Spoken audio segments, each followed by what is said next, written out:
It was just another press conference. Cameras flashing, reporters shouting questions, players smiling for the cameras. Nothing out of the ordinary. But what happened next? No one saw coming. A sports reporter standing in front of a live audience, microphone in hand, looked straight into the camera and made a joke. He wasn't trying to be mean, or maybe he was.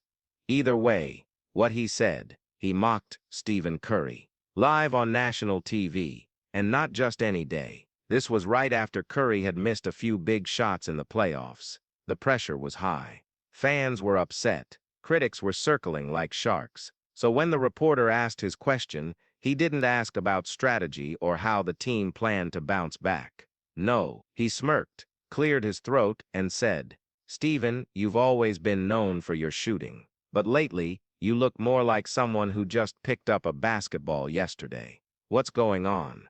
The room went quiet. Some people laughed nervously. Others looked around, waiting to see what would happen next. Curry didn't flinch. He sat there, calm, with that same soft smile he always wears, like nothing had changed. Then he answered. What came out of his mouth left everyone speechless. Let's rewind a little. Who even is Stephen Curry? Well, picture this.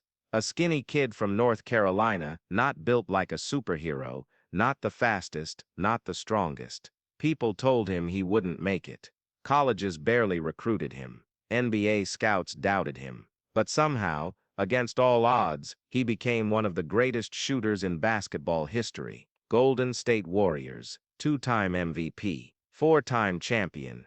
And yet, still people found ways to doubt him, even at the top. Critics followed him like shadows. They said he couldn't handle pressure, said he got lucky, said his success was a fluke. And now, here he was again, being laughed at on live TV by someone who thought they could take a shot at him and walk away unscathed. Big mistake. Back to the press conference. After the reporter finished his jab, the room waited. Everyone expected Curry to get angry, to defend himself, maybe even throw shade back. But instead, he leaned forward, smiled, and said something so simple it hit harder than any dunk ever could. "You know what? I've heard worse." Pause. Then he kept going. "I've missed shots before. I'll miss more, but I also make them. And if you've been watching long enough, you already know what comes next." That's when the real shock hit, because he wasn't mad, he was confident, like he'd already seen this movie before, and he knew the ending. Now let's go deeper. Because behind that smile, behind that calm attitude, was years of struggle. And let's go back to where it all started. Stephen Curry wasn't supposed to be here. In high school, he wasn't the star. In college, he played for Davidson, not Duke or UNC. Nobody gave him a chance. When he entered the NBA in 2009, most experts said he was too small, too weak, too easy to guard. One writer even wrote an article titled, "Why Steph Curry Will Never Succeed in the NBA." But Curry had something most people didn't: belief, not just in himself, but in the process. He worked harder than anyone else, shot more, stayed later, watched more film. He didn't care what others thought, because he knew two things: he could shoot better than almost anyone. If he kept doing it long enough, people would have to believe. And guess what? They did. He won MVP. He broke records. He led the Warriors to championships. But even then, people still tried to bring him down. Even now, after everything, there are still those who say he doesn't belong. That's why that moment in that press conference, it wasn't just about basketball. It was about respect, about proving people wrong, about silence speaking louder than words. You might think the story ends there. It doesn't, because the very next night, Curry stepped onto the court and did exactly what he said he would. He made them pay. He dropped 54 points, 54, on 11 three-pointers. The crowd went wild. Fans online lost their minds. And the reporter, he never mentioned Curry's shooting again. At least not in public. So why did this moment blow up? Why did millions watch it over and over? Because it was more than just a comeback. It was a lesson. It was proof that confidence beats hate, that hard work beats talent, that sometimes the best revenge is showing up and doing your thing, without saying a word. People loved it because it felt real. It felt human. It felt like something we all wish we could do when someone tries to knock us down. Stand tall, smile, and keep shooting. Now, let's talk about the man who asked the question. His name was Marcus Lane, sports reporter for a major network. He had a reputation for asking tough questions, sometimes too tough. Some called him bold, others called him cruel. He built his career on calling out athletes when they struggled, and for years it worked. Until Stephen Curry, because when Marcus made that joke, he thought he was safe, thought Curry would take it like every other athlete does. Politely nod, give a vague answer, move on. But Curry didn't play by the rules. He didn't get defensive, didn't argue, just smiled. And suddenly, Marcus looked like the fool. That clip? It spread like wildfire. Twitter, TikTok, Instagram, everywhere. People added sound effects, made memes, turned Curry's response into motivational quotes. And Marcus, he became the punchline. It didn't stop there. Marcus started getting backlash online. Some fans said he crossed the line. Others defended him, said it was just a joke.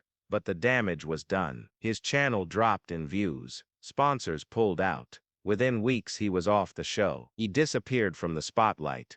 And Curry went on to win Finals MVP again. So yeah, all it took was one moment, one comment, one calm, confident reply, and the whole world changed. So what's the point of this story? It's not just about basketball, or reporters, or comebacks. It's about resilience, about staying calm when the world tries to shake you, about knowing who you are, no matter what anyone says. Curry didn't need to yell, didn't need to fight. He just needed to trust his process. And when the time came, he showed everyone exactly who he was. A legend, with ice in his veins, and a heart full of fire. Imagine you're in that room, reporters staring at you, millions watching. Someone just made fun of you on live TV. How would you react? Would you get angry? Would you shut down? Or would you stay calm? Would you smile? Would you say the exact right thing? Would you prove them wrong? Not with words, but with action. That's the kind of person Curry is. And that's why people love him, because he doesn't just play basketball. He plays life like it's a game. And he's always ready for the next shot. Stephen Curry didn't need to shout, didn't need to argue. He just needed to be himself. And that was enough, more than enough. Because in that one moment, calm, collected, fearless, he reminded the world what greatness really looks like. It doesn't always come with anger or loud words. Sometimes, it comes with silence, with confidence, with the courage to keep shooting, even when the whole world is watching you miss. So next time someone tries to bring you down, ask yourself, what would Steph do? Would he fold? No. Would he fight back with hate?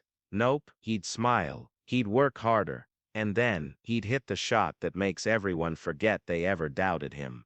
If you loved this story, if it made you feel something, if it reminded you to never stop believing in yourself, then do me a favor, hit that like button, drop a comment below with your favorite part.